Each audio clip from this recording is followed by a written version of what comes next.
Hi friends, ഏവർക്കും fast football ടോക്സിൻ്റെ പുതിയൊരു വീഡിയോയിലേക്ക് സ്വാഗതം. 2026 ഫിഫ വേൾഡ് കപ്പ് ഫുട്ബോൾ മത്സരത്തിലെ ഗ്രൂപ്പ് എഫിലെ ആദ്യ മത്സരത്തിൽ നെതർലൻഡ്സ് ജപ്പാനെ നേരിടുകയാണ്.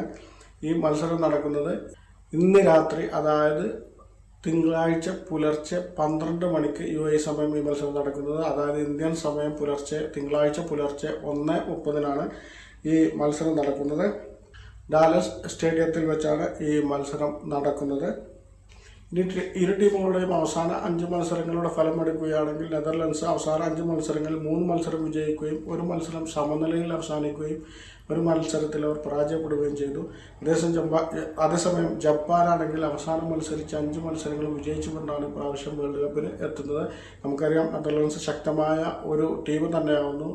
അവരുടെ ഒരു ദുർഭാഗ്യം കൊണ്ട് മാത്രമാണ് ഓരോ വേൾഡ് കപ്പിലും അവർ ശക്തമായ ടീമുമായി വന്നിട്ടും നിർഭാഗ്യം കൊണ്ട് മാത്രമാണ് അവർ വേൾഡ് കപ്പിൽ നിന്ന് പുറത്തു പോകുന്നത്. ജപ്പാനും ഏഷ്യൻ വൻകരയിലെ ശക്തമായ ഒരു ടീം തന്നെയാണ്. അതുകൊണ്ട് തന്നെ വാശിയേറിയ ഫുട്ബോൾ മത്സരം നമുക്ക് കാണാൻ കഴിയുമെന്ന് പ്രതീക്ഷിക്കാം. വീഡിയോ അവസാനിക്കുന്നു. ഫുട്ബോൾ ലോകത്തെ പുതിയ വിശേഷങ്ങളുമായി വീണ്ടും കാണാം.